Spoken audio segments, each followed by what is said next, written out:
Welcome back, everybody. Matt the Bat here. Hope you're doing well. Before we get started today, hit the like button, hit the subscribe button, so you don't miss anything coming from me. So here we go. The other day I saw the new Emma Stone movie, Poor Things. This is directed by Yorgos Lanthimos. I completely butchered that name. Sorry. He did movies like The Lobster and The Favorite that also had Emma Stone in it. I was looking forward to this movie. It looked very interesting, very weird, very creative. I like Emma Stone, so I'm like, okay, a new Emma Stone movie? Why not? This was in limited for a while, and it finally came to one of my theaters that's close to me. So I don't want to pass this up. It might not be in the theater for too long. It's been in the theaters for almost a month now, but it's limited. Um, so, this is a new take on Frankenstein, and I think this is going to one day become a cult classic, easily. This is by far one of the best movies of the year. So let's get into it. Positives. Emma Stone. And I'm calling it right now. Emma Stone is gonna win the Oscar this year. I've seen almost all the actresses that look like they're gonna be nominated, and I can firmly tell you, Emma Stone is gonna win the Oscar. She'll win her second Oscar for Best Actress. This will be her second after winning for La La Land in 2016. Emma Stone is phenomenal in this movie. She is charming. She's very, very, very funny. It's hard to. I don't want to reveal I don't want to reveal too much about her character. She is almost like a Frankenstein character that is brought back to life. I'll just leave it at that. But when you watch her performance, and then when you realize what's going on in the movie, and each, kind of moment and each kind of time throughout the movie, I guess different parts throughout the movie, at first aren't going to make that much sense. Well, I don't want to reveal the twist, if you will. Well, not twist, but I'll just say her personality, the way she does things. I was truly astonished.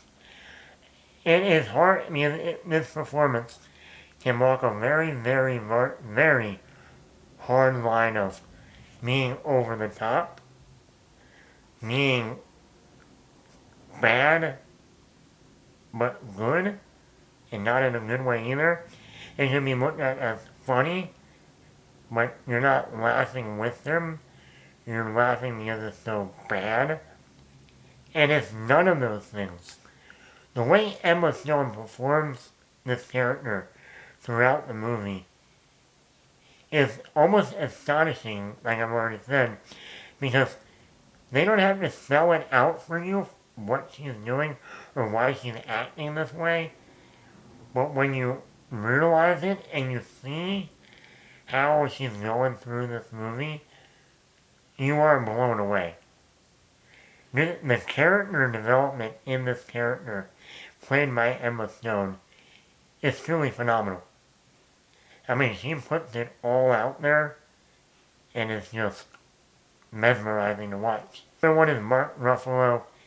If I knew that Mark Ruffalo was this funny, I would say put him in every comedy.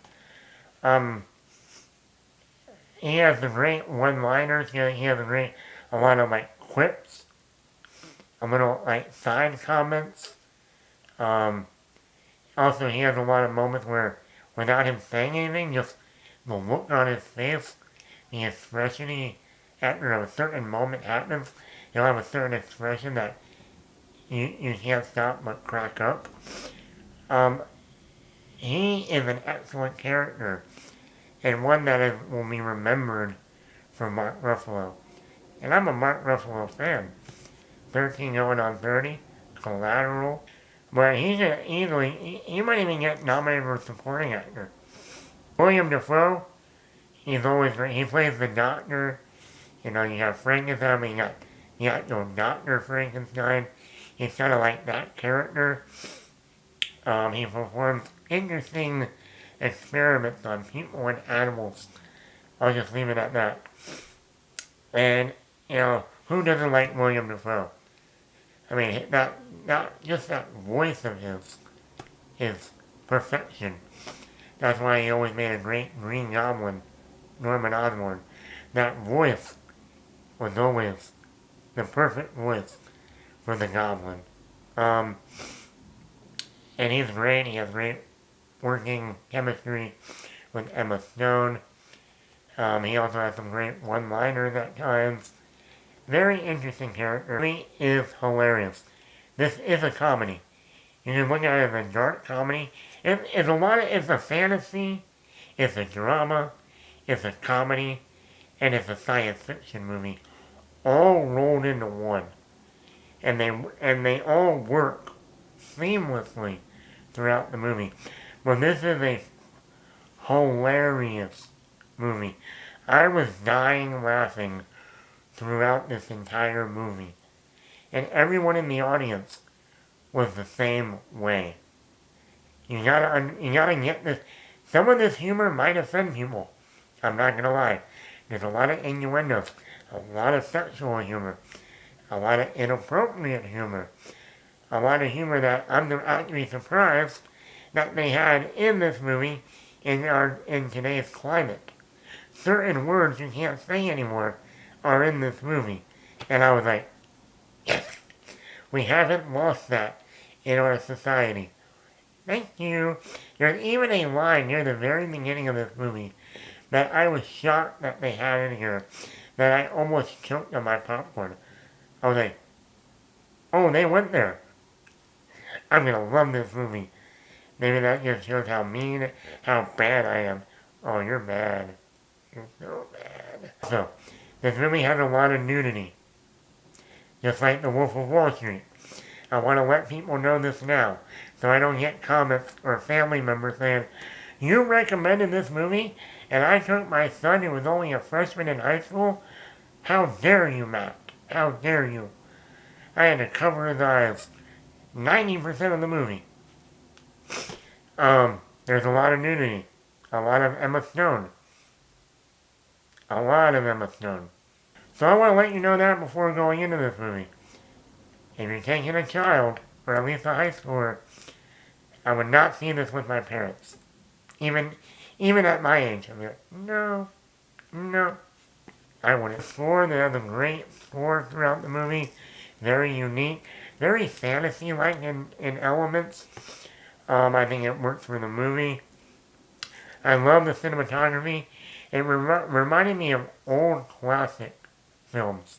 Like films in the early 30s. And like the Count of Caligari. A lot of miniatures, a lot of matte paintings.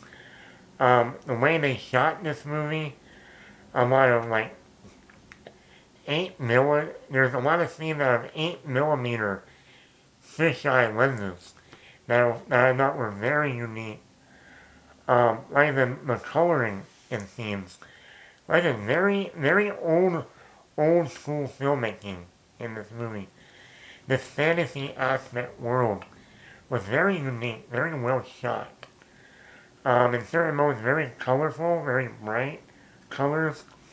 Like using a lot of miniatures, practical effects, also the makeup and stuff, production design, set design, costume design, all give you this otherworldly feel. Interesting themes in this movie.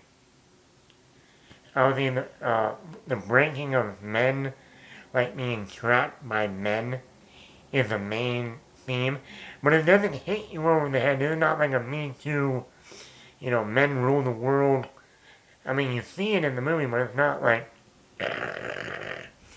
we're gonna hit you over the head with it 8 million times until you understand. It's like a good coming of age story, exploring life, exploring the world around you.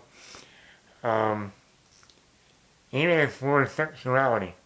Yeah, I mean, there's a lot of nudity in this movie. This also explores sexual stuff. That is also a lot really funny in moments, but you also see what's going on when you understand the character of Emma Stone. So becoming your own person. Figure out who are you? Who do you want to be?